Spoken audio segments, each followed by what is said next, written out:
इसको राष्ट्रीय ध्वज को अपनाया गया था। तो पता है राष्ट्रीय ध्वज का स्वरूप किसने तैयार किया था? पिंगली वेंकैया ने। तो लिखोगे इसमें राष्ट्रीय ध्वज का स्वरूप, स्वरूप किसने तैयार किया था इसका? पिंगली वेंकैया ने। ठीक है,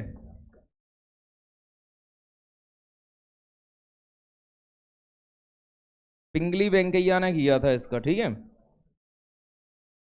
और वेंकैया, पिंगली वेंकैया ने किया था इसका। पिंग अरे इस पे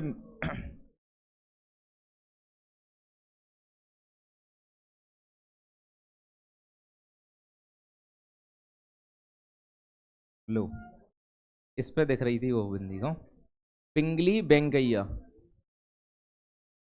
चलो लिख लो।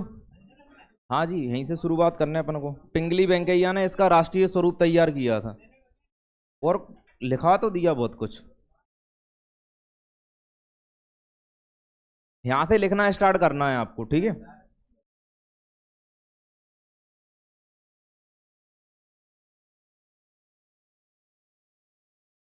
अब इसके बाद लिखोगे प्रारूप समिति।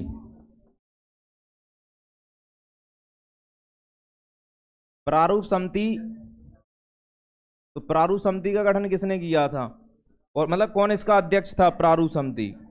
तो प्रारूप समिति की बात करें अपन, तो प्रारूप समिति की स्थापना आपको बताएं आजाद होने के कुछ दिन बाद हुई थी, 14 दिन बाद। ऐसे ध्यान रखोगे कि जैसे भारत आजाद हुआ था उसके कितने दिन बाद? 14 दिन बाद हुई थी।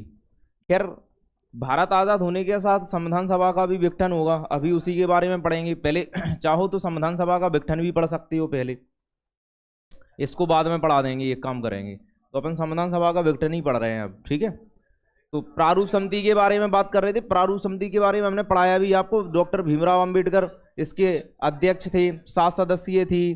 भारत आजाद होने के 14 दिन बाद बनी थी ये, तो मतलब कितने तारीख को बनी होगी? 29 अगस्त 1947 में ही तो बनी होगी, उसके जस्ट 14 दिन बाद। तो क्लियर है, वैसे भी भूलोगी भी नहीं आप इससे। ठीक है, तो अपन आगे बढ़ते हैं अब। चलो, तो पहले अपन पढ़ लेते हैं संविधान सभा का विघटन। तो हेडिंग डाल लो संविधान। पहले भारत के विभाजन के साथ संविधान सभा का विभाजन हुआ था, तो ऐसे ही लिखोगे आप, भारत के विभाजन के साथ संविधान सभा का विभाजन, ऐसे लिखो आप। लिखो, भारत के विभाजन के साथ संविधान सभा का विभाजन। तो पहले पता है आपको संविधान सभा में 389 सदस्य थे, लेकिन संविधान सभा का जब विभाजन हुआ, मतलब तो इसमें कितने सदस्य रह गए थे संविधान सभा में? तो उसमें 299 सदस्य रह गए थे, ओनली फॉर 299 सदस्य। ठीक है, आपको पता है जी कब हुआ होगा इसका विभाजन? जब भारत का विभाजन हुआ था। कब हुआ होगा पता है आपको? 15 अगस्त 1947 को जब भारत आजाद हुआ था, उसके एक दिन पहले ही तो विभाजन हुआ था। ठीक है, तो 299 सदस्य इस प्रकार थे इसमें। तो इसमें 70 सदस्य थे किससे? देसी रियासतों से। ठीक है,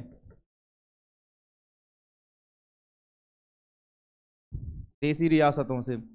और 229 सदस्य थे अंग्रेजी भारत के प्रांतों से।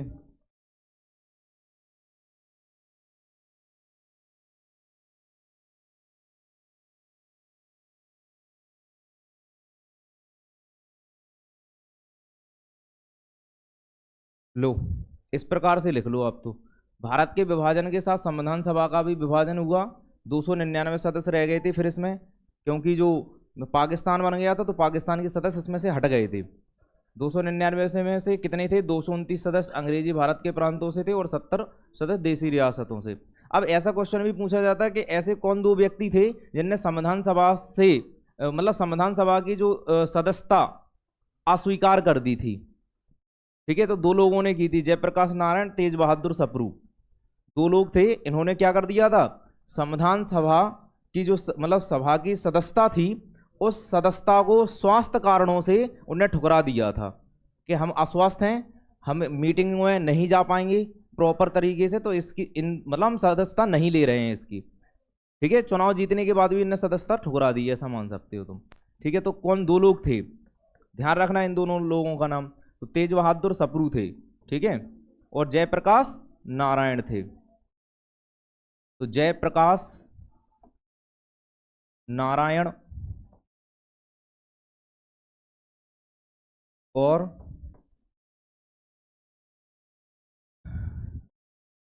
तेज बहादुर सप्रू ने स्वास्थ्य कारणों से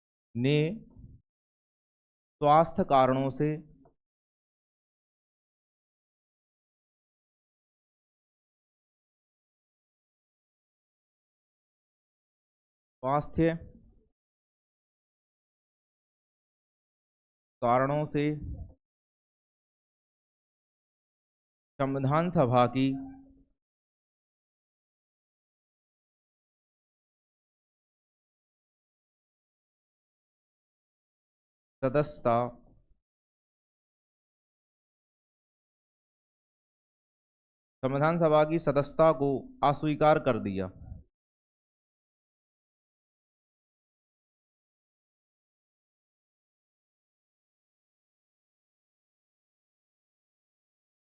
बात क्लियर है? किन दो व्यक्तियों ने जो है स्वास्थ्य कारणों से, तो जयप्रकाश नारायण और तेज बहादुर सप्रू ने स्वास्थ्य कारणों से संविधान सभा की सदस्यता को अस्वीकार कर दिया। क्लियर है सभी को? दो लोगों ने इसकी सदस्यता छोड़ दी थी। क्लियर है ना सभी को? संविधान सभा का जी विघटन हो गया। लिख लो जल्दी से फटाफट, ठीक है, लिख लिया ना ये सभी ने? कंप्लीट है? देखो इसके बाद जैसे संविधान में कितना खर्चा आया था टोटल संविधान में, तो 63 लाख, ठीक है, 64,729 रुपए खर्चा आया था इसमें से ही, ठीक है, 63 लाख 96,000 था, 96,729, ठीक है।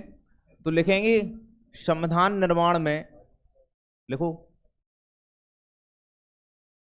संविधान निर्माण में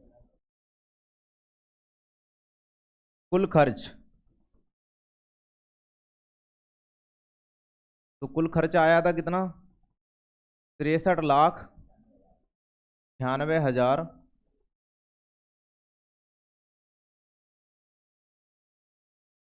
729 रुपए, ठीक है।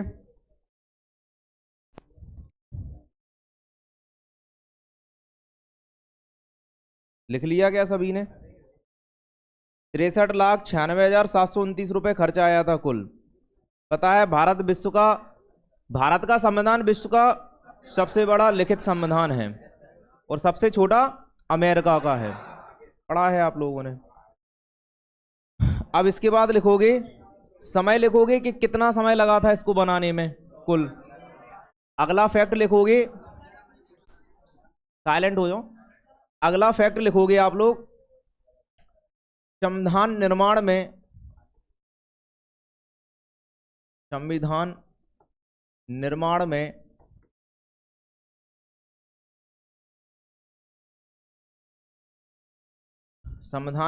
में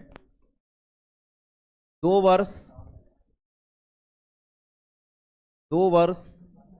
11 माह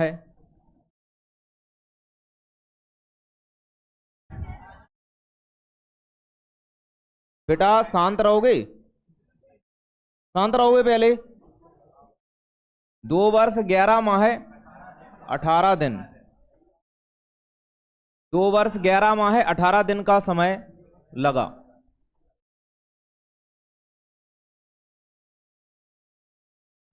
संविधान निर्माण में 2 वर्ष 11 माह 18 दिन का समय लगा। इस पूरे समय में देखा जाए तो 11 सत्रों का आयोजन किया गया था। टोटल कितने सत्र? 11 सत्रों में संविधान निर्माण हो चुका था। 11 सत्रों का आयोजन हुआ था, ठीक है, समझ पा रहे हो बात को। टोटल 164 दिन लगे थे इसमें 11 सत्रों का आयोजन होने में, 164 दिन मान लो, और इसमें से प्रारूप समिति ने 114 दिन सोचने में लगा दिए थे बस। ऐसा क्वेश्चन बनेगा तो लिखेंगे अगला फैक्ट, लिखो अगला फैक्ट लिखोगे। संविधान सभा ने, पता दिन पूछे टोटल कितने दिन होंगे ये जैसे अपन दिन में कन्वर्ट करें ना तो कितने दिन होंगे, समथिंग 1082 दिन आएगा इसका। दिन में भी पूछे तो टोटल दिन कितने लगे थे संविधान निर्माण में, दिन भी बता दिए हमने, 1082 दिन लगेंगे टोटल, ठीक है। संविधान सभा ने कुल 11 सत्र का आयोजन हुआ था, हमने बताया था। संविधान सभा ने कुल 11 सत्र, कितने सत्रों का आयोजन हुआ था, 11 सत्रों का, और 165 दिन में हुए थे जी, ठीक है, 165 दिन में हुए थे जी। तो संविधान सभा ने कुल 11 सत्र 165 दिन में बैठक की। हाँ, 165 दिन में बैठक हुई थी ये पूरी, 11 सत्रों का आयोजन 165 दिन मतलब 165 दिन लग गए थे सत्रों का आयोजन करने में, ऐसा है। 165 दिन बैठक हुई, और 165 दिन की बैठक में इनमें से 114 दिन तो प्रारूप समिति ने विचार किया था बस। इनमें से 114 दिन प्रारूप समिति ने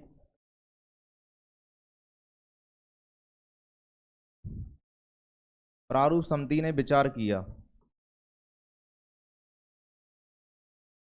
प्रारूप समिति ने विचार किया, ठीक है। संविधान सभा ने कुल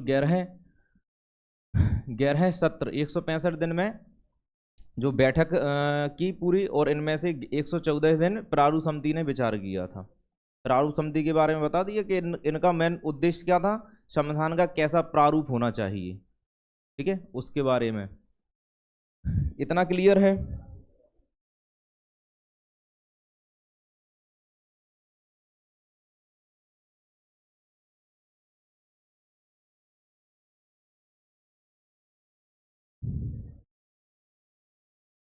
अच्छा, ऐसा क्वेश्चन बनता है कि भारत का जो है, भारत के संविधान का 75% जो भाग है वो भारत सरकार अधिनियम 1935 से लिया गया, पता है आपको।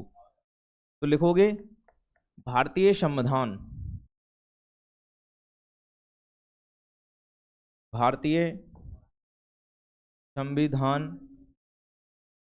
का 75% हिस्सा या भाग कह सकते हो, ठीक है, 75% हिस्सा भारत सरकार अधिनियम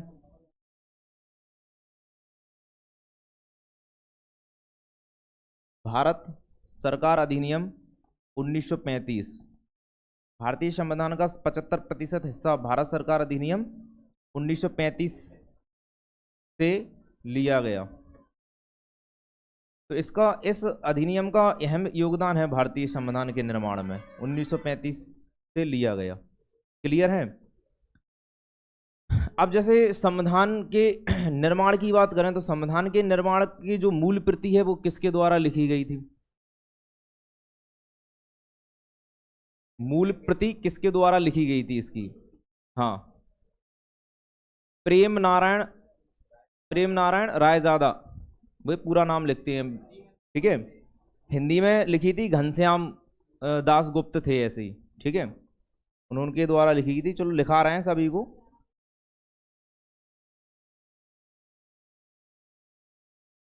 प्रेम बिहारी नारायण रायजादा। चलो अगला फैक्ट लिख लो आप लोग। अगला फैक्ट लिखेंगे अब अपन कि प्रेम बिहारी नारायण रायजादा ने, लिखो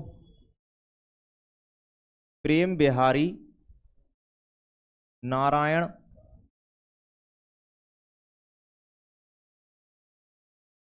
रायजादा,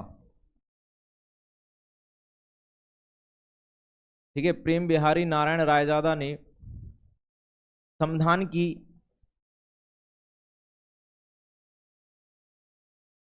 की मूल प्रति ठीक है, तो संविधान की मूल प्रति या मूल लिपि भी बोल सकते हैं। ठीक है, मूल प्रति को हस्तलिखित, मूल प्रति को अंग्रेजी भाषा में किया था, लेकिन ये भी लिख दे रहे हैं। ठीक है, मूल प्रति को अंग्रेजी भाषा में हस्तलिखित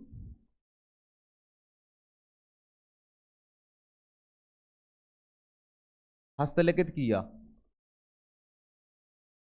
ठीक है, तो प्रेम बिहारी नारायण रायजादा ने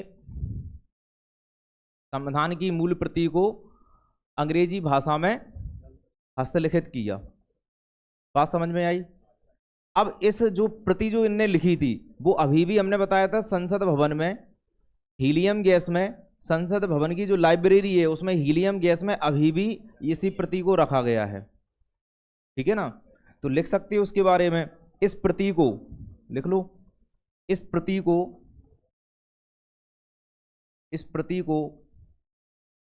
कहाँ है संसद भवन? दिल्ली में, तो इस प्रति को दिल्ली में, ठीक है, इस प्रति को या दिल्ली में है ना संसद, तो इस प्रति को दिल्ली की संसद जो संसद की लाइब्रेरी है उसमें रखा गया। तो संसदीय लाइब्रेरी, हाँ संसदीय लाइब्रेरी ही बोलेंगे, लाइब्रेरी में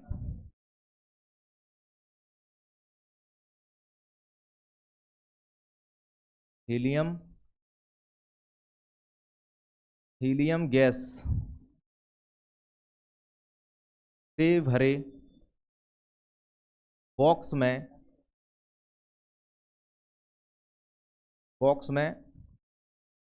रखा गया। ठीक है, तो इस प्रति को दिल्ली की संसदीय लाइब्रेरी में हीलियम गैस से भरे बॉक्स में रखा गया। क्लियर है? अब जैसे ही बात करें अपन, इसका हिंदी में अनुवाद किसने किया था? इस जो मूल प्रति तो बन चुकी थी, तो हिंदी में किसने लिखा था संविधान को? नहीं, इसको लिखा था डॉक्टर घनश्याम गुप्त ने।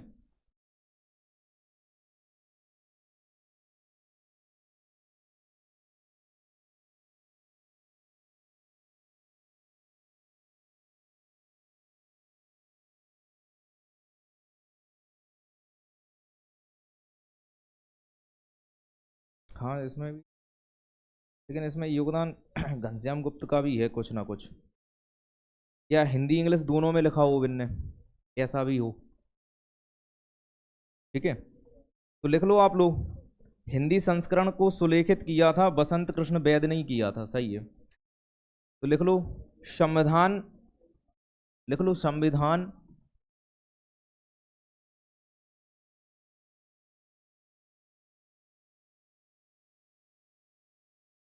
संविधान के हिंदी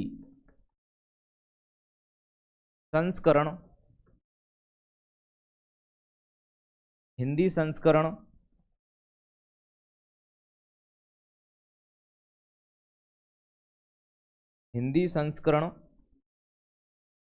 की सुलेख या सुलेखित भी कह सकते हैं,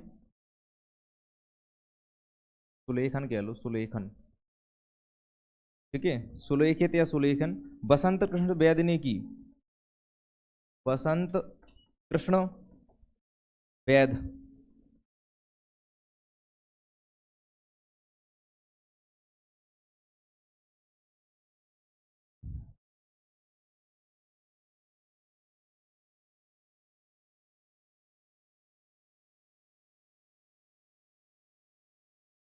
और भी सारी चीजें इसमें, जैसे इसमें इसको चित्रित किसने किया था, इसमें जो राष्ट्रीय चिन्ह था उसका चित्र किसने बनाया था, संविधान के अंदर बनी होंगी ना ये सारी चीजें, तो उनके बारे में और लिखना है अपन को। पहले ये दो फैक्ट कंप्लीट कर लो आप लोग, हो गए कंप्लीट? तो लिखोगे अगला फैक्ट लिखोगे कि संविधान के प्रत्येक पेज का चित्रण लिखो। अगला फैक्ट लिख लो, संविधान के प्रत्येक पेज का चित्रण, संविधान के प्रत्येक पेज का चित्रण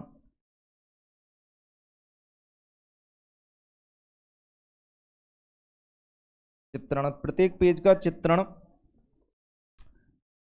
नंदलाल बोस, नंदलाल बोस, ठीक है। तो नंदलाल बोस के निर्देशन में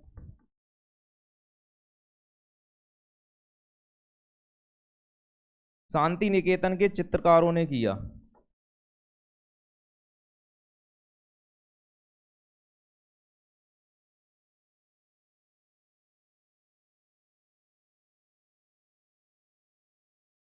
शांति निकेतन के चित्रकारों ने किया। शांति निकेतन के चित्रकारों ने किया, ठीक है। चित्र उल्टा लिख गया, सॉरी।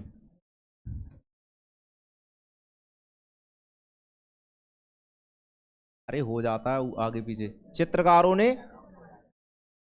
ठीक है, शांति निकेतन के चित्रकारों ने किया। लो अब तो मैं बिल्कुल परफेक्टली दिख रहा होगा अब तो। लो, शांति निकेतन के चित्रकारों ने किया। इसके बाद नेक्स्ट देखोगे इसमें जो संविधान के प्रत्येक पेज का चित्रण नंदलाल बोस के निर्देशन में शांति निकेतन के चित्रकारों ने किया। क्लियर है। अब इसके बाद देखो राष्ट्रीय चिन्ह का बेहद खूब, राष्ट्रीय चिन्ह का चित्रण किसने किया था? ये अलग व्यक्ति थे, ठीक है, लिख लो इनके बारे में। राष्ट्रीय चिन्ह का चित्रण, राष्ट्रीय चिन्ह का चित्रण दीनानाथ भार्गव ने किया। दीनानाथ भार्गव,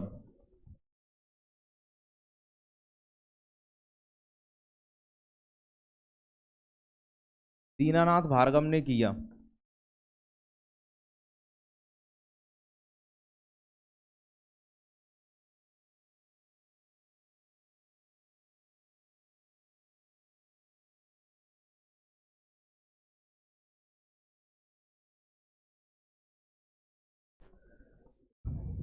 लिख लिया। राष्ट्रीय चिन्ह का चित्रण किसने किया था? दीनानाथ भार्गव ने।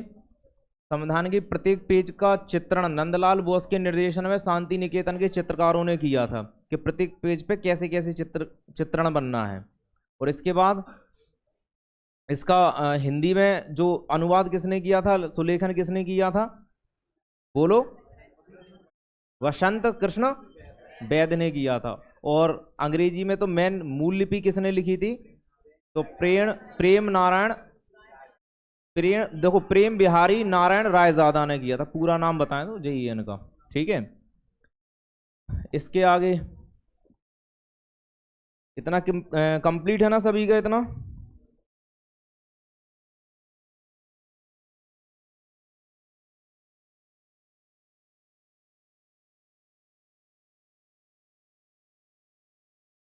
अब आप लोग हेडिंग डाल लो प्रारूप समिति। अब पढ़ रहे हैं अपन प्रारूप समिति, ठीक है।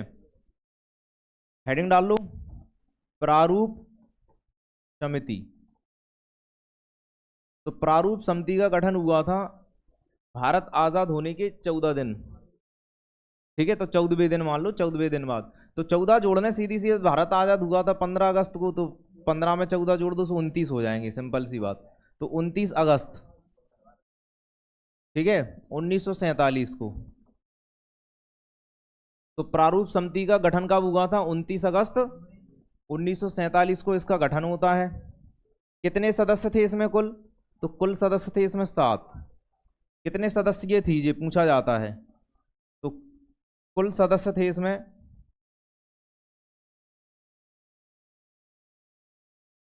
कुल सदस्य थे इसमें।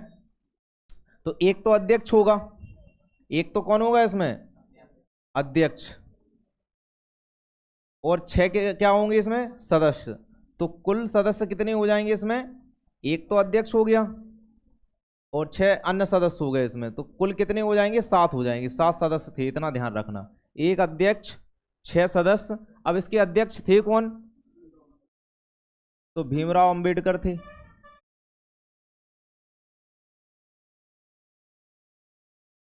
वैसे ये पूरा नाम लिखते हैं भीमराव रामजी अंबेडकर। भीमराव,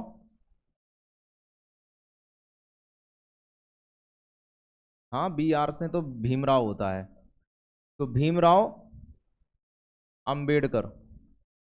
ठीक है, तो भीमराव अंबेडकर जी इसमें कौन थे, इसके अध्यक्ष थे। अब जिस 6 अन्य सदस्य होंगे इसके, ठीक है, तो 6 अन्य सदस्य,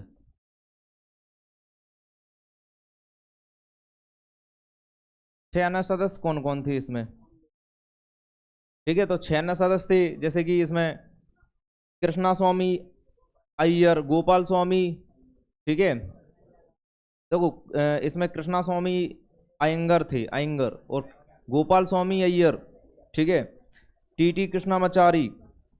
ठीक है, डीप और भी मतलब कुछ चेंज भी हुए थे, उनके सारे के नाम लिख दे रहे हैं, सो पढ़ लो वन बाई वन। तो सदस्य के नाम लिखो, सबसे पहले लिख लो गोपाल स्वामी।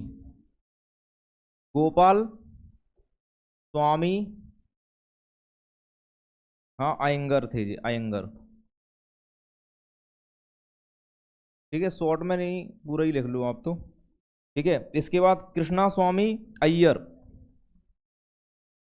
कृष्णा स्वामी अय्यर।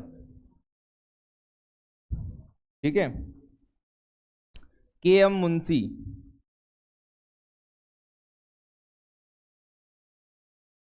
के एम मुंशी। ठीक है, फिर इसके बाद लिखोगे मोहम्मद सादुल्ला, हाँ मोहम्मद सादुल्ला। ठीक है, फिर इसके बाद है एन माधवराव। ये 4 हो गए ना यहाँ पर, एन माधवराव। लेकिन एन माधव राम,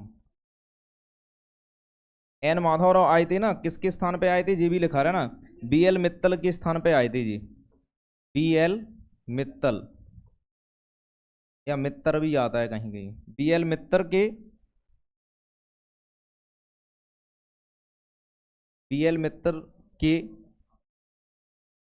त्यागपत्र, त्यागपत्र देने के बाद सदस्य बने, देने के बाद सदस्य बने। इनने त्यागपत्र दे दिया था, पहले इसके सदस्य थे बी एल मित्तर, लेकिन इनने त्यागपत्र दे दिया, इस कारण कौन बन गए, फिर इनके स्थान किसने ले लिया, एन माधव राम ने ले लिया। ठीक है, राम कहीं वैसे तो राव भी लिख के आता है, माधव राव, लेकिन माधव राम ही लिखा है उसमें। ठीक है, ठीक है, अब इसके आगे डीपी खेतान आते हैं। ठीक है, तो इनको भी स्थान लेंगे, टीटी कृष्णामाचारी ले लेते हैं इनका, टीटी कृष्णामाचारी।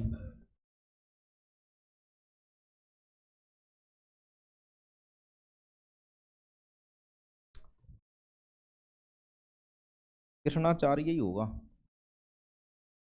हाँ कहीं कहीं माचारी लिख के आता है, कृष्णामाचारी। ठीक है, तो टीटी कृष्णामाचारी जी किसके स्थान पे आएंगे, डीपी खेतान के स्थान पे, DP DP Khaitan, DP Khaitan. तो डीपी खेतान की मृत्यु हो गई थी, इसमें डेथ हो गई थी इनकी, इसलिए इनने स्थान ले लिया था। तो डीपी खेतान की क्या हुआ था 1948 में, डीपी खेतान 1948, देखो डीपी खेतान की 1948 में मृत्यु के बाद सदस्य बने। अब तो कुछ बातें क्लियर हो गई होगी, कि जैसे इनने बी एल मित्तल ने क्या दे दिया था, त्याग पत्र, सुबिन के स्थान पे आ गए थे एन माधवराव। डीपी खेतान के क्या हो गया था, इनकी मृत्यु हो गई थी 1948 में, सो इनका स्थान टीटी कृष्णामाचारी ने ले लिया था। ठीक है, नहीं मित्र ही है, मित्र, नहीं, बी एम मित्र नहीं है, बी एल मित्र हैं, बी एल मित्र। सभी सही लिखे हैं।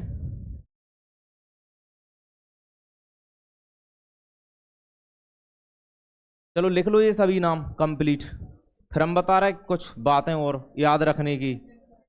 कभी कभी ये भूल जाते हैं किसका स्थान किसने लिया।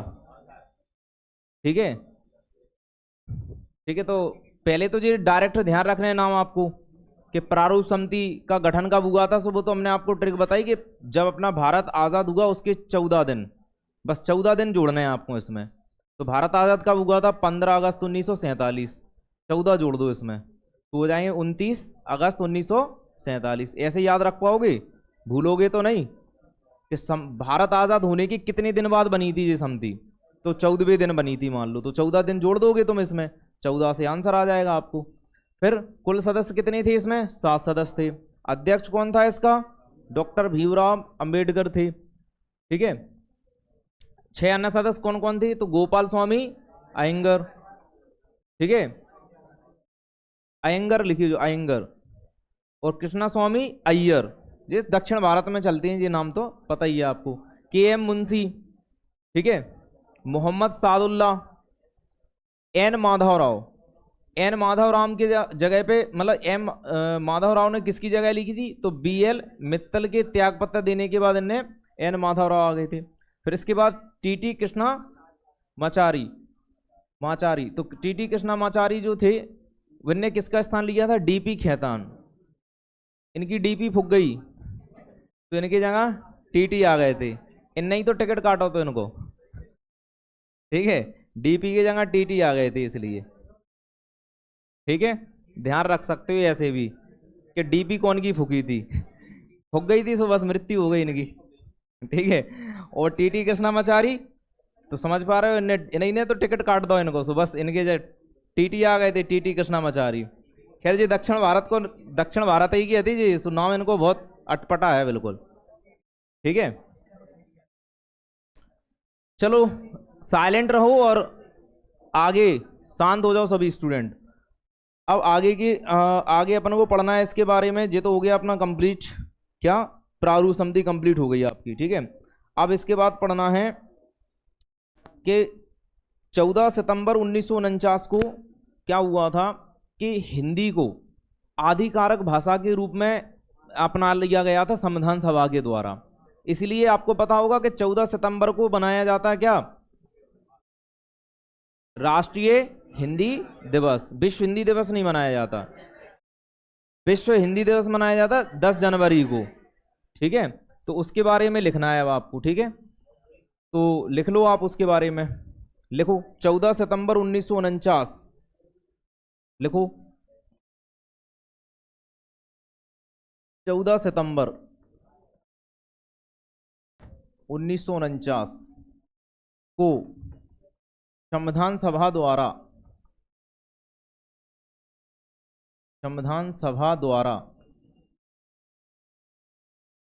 ठीक है, तो 14 सितंबर 1949 को संविधान सभा द्वारा हिंदी को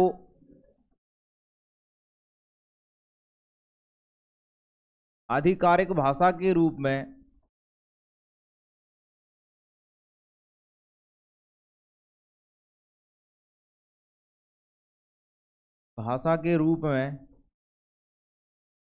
अपनाया गया।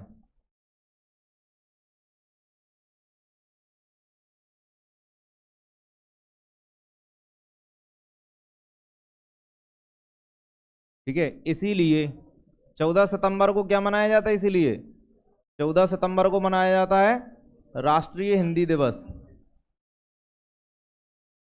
इसीलिए 14 सितंबर को राष्ट्रीय हिंदी दिवस मनाया जाता है। राष्ट्रीय हिंदी दिवस मनाया जाता है। क्लियर बात समझ में आ गई होगी। विश्व हिंदी दिवस मनाया जाता है कब? कब मनाया जाता है? 10 जनवरी को। तो ध्यान रखना इसके बारे में। कंप्लीट लिखो इसको, जल्दी से राइट डाउन करो इसको।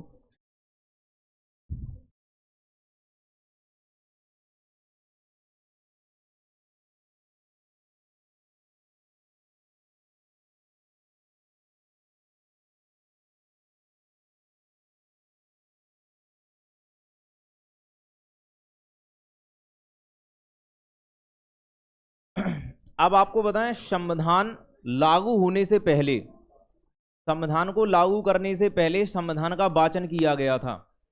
क्या किया गया था? वाचन का मतलब पढ़ा गया था उसको। तो पूछा जाता है, बताइए संविधान का वाचन कितनी बार हुआ? संविधान का वाचन कितनी बार हुआ? तो संविधान का वाचन हुआ था कुल 3 बार। संविधान लागू होने से पहले कितनी बार हुआ था? 3 बार। तो तीनों बार लिखना है आपको, कब कब संविधान का वाचन हुआ था। पहली बार कब हुआ था, दूसरी बार कब हुआ था, तीसरी बार कब हुआ। ठीक है ना? बायोलॉजी को वाचन करवा रहा है, जी वाचन और लिख लो। संविधान का वाचन लिखेंगे अब अपन, लिखो। फिर संविधान अंगीकृत करेंगे, फिर इसके बाद संविधान का अंगीकरण। तो लिखो संविधान का वाचन, ऐसे हेडिंग डाल लो आप तो, या चाहो तो डायरेक्ट फैक्ट में भी लिख सकते हो। संविधान का वाचन तो लिखोगे संविधान का प्रथम वाचन, लिखो संविधान का प्रथम वाचन, संविधान का प्रथम वाचन। तो संविधान का जो प्रथम वाचन हुआ था, वाचन का मतलब पहली बार संविधान को कब पढ़ा गया था? तो पढ़ा गया था 4 नवंबर 1948 को, क्योंकि 49 में लागू होगा, उसके पहले। फिर दूसरा वाचन कब हुआ था इसका? दूसरी बार कब पढ़ा गया था इसको?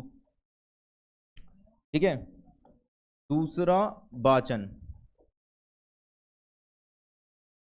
द्वितीय वाचन कह लो, दूसरा वाचन कह लो आप। ठीक है, तो ये हुआ था 15 नवंबर को, 15 नवंबर 1948। और तृतीय वाचन,